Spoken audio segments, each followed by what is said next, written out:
আসসালামু আলাইকুম। English with হাসতাহিনা YouTube চ্যানেলে আপনাদের সবাইকে স্বাগতম। আজকের ক্লাস আমরা আরো একটা ইম্পর্টেন্ট টপিক নিয়ে আলোচনা করব। সেটা হচ্ছে কখন আমরা হি সাবজেক্টের সাথে ওয়াজ এবং কখন আমরা ওয়্যার ব্যবহার করে থাকি। অনেকে বলে যে ওয়্যার ব্যবহার করা এটা ভুল, বাট আসলে হি ওয়াজ এবং হি ওয়্যার এই দুটোটাই কিন্তু সঠিক, কিন্তু এই দুটোটা আমরা ভিন্ন ভিন্ন সিচুয়েশনে ব্যবহার করে থাকি। আজকে আমরা সেটাই শিখব যে কখন আমরা হি ওয়াজ অথবা কখন আমরা হি ওয়্যারটা ব্যবহার করে থাকি। চলুন ক্লাসটা স্টার্ট করি। হি ওয়াজ আমরা ব্যবহার করব বাস্তব কোনো একটা ঘটনা বোঝাতে। ওয়াজ আমরা সবসময় কি করি, অতীতকালে ব্যবহার করে থাকি, এবং হি হচ্ছে third person singular subject. He, she, it বা কোনো ব্যক্তির নাম বোঝালে আমরা কি করি, ওয়াজ ব্যবহার করে থাকি। কিন্তু এটার সাথে ওয়্যারও ব্যবহার করতে হয়। আমাদের সিচুয়েশন যদি বাস্তব হয়ে থাকে তখন আমরা ওয়াজ ব্যবহার করি, হি ওয়াজ।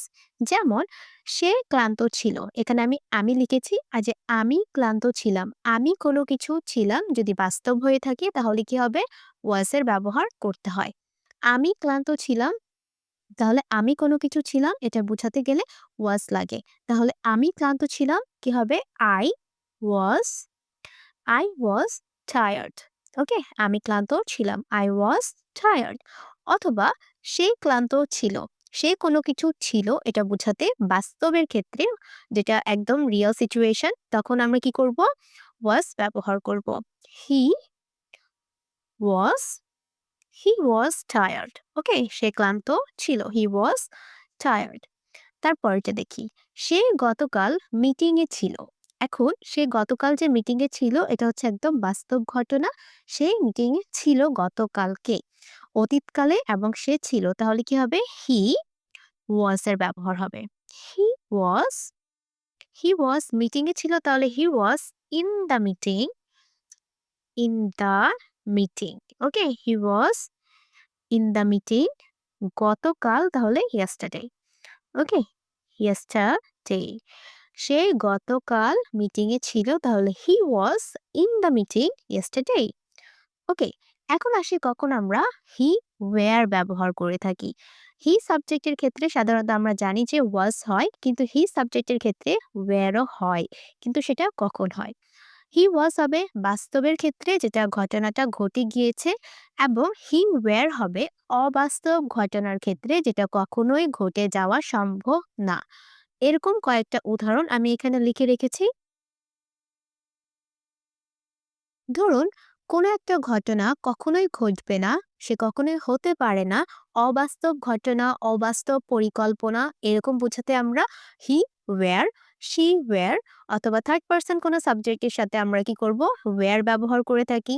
এবং আমাদের সাবজেক্ট যাই থাকুক না কেন সাধারণত আমরা ওয়্যার ব্যবহার করে থাকি। যেমন আই ওয়্যারও কিন্তু হয়। ওকে, এখন উদাহরণে যাই। যদি সে পাখি হতো তবে উড়তে পারত।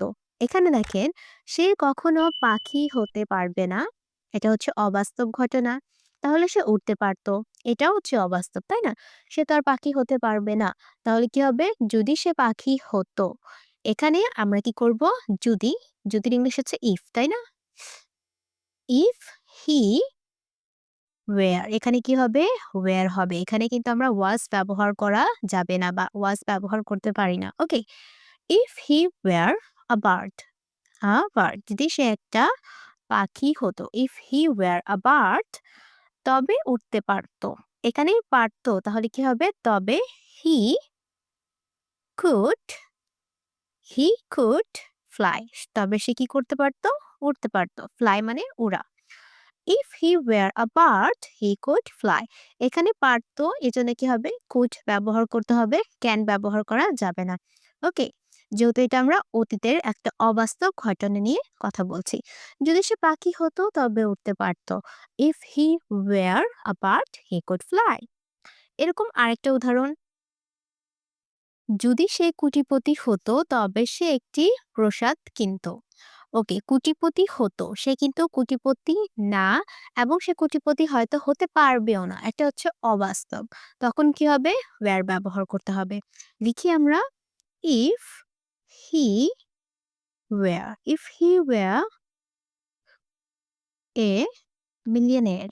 ওকে, মিলিয়নেয়ার মানে হচ্ছে কোটিপতি, if he were a millionaire, তবে সে একটি প্রাসাদ কিনত। তাহলে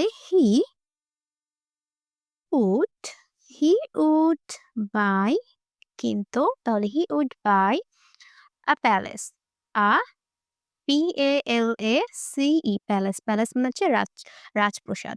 ওকে? If he were a millionaire, সে যদি কোটিপতি হতো, তবে সে একটি প্রাসাদ কিনত, তাহলে he would buy a palace. Okay? এখন আপনারা আমাকে কমেন্ট করে জানান যে এটার ইংলিশ কি হবে? যদি সে এলিয়েন হতো তবে সে মার্সে বাস করত। মার্স কি একটা গ্রহ, তাই না? চলুন আপনারা আমাকে তাড়াতাড়ি এটা কমেন্ট করে জানান যে এটার ইংলিশে কি হবে? আজকের ভিডিওটা কেমন লেগেছে অবশ্যই আমাকে কমেন্ট করে জানাবেন। এবং আমরা বুঝতে পারলাম যে হি ওয়াজ হবে বাস্তবের ক্ষেত্রে যেটা ঘটে গিয়েছে, এবং হি ওয়্যার হবে অবাস্তব চিন্তাভাবনা যেটা কখনোই ঘটে যাওয়া সম্ভব না। আশা করছি আপনারা বুঝতে পেরেছেন। সবাই ভালো থাকবেন। আসসালামু আলাইকুম।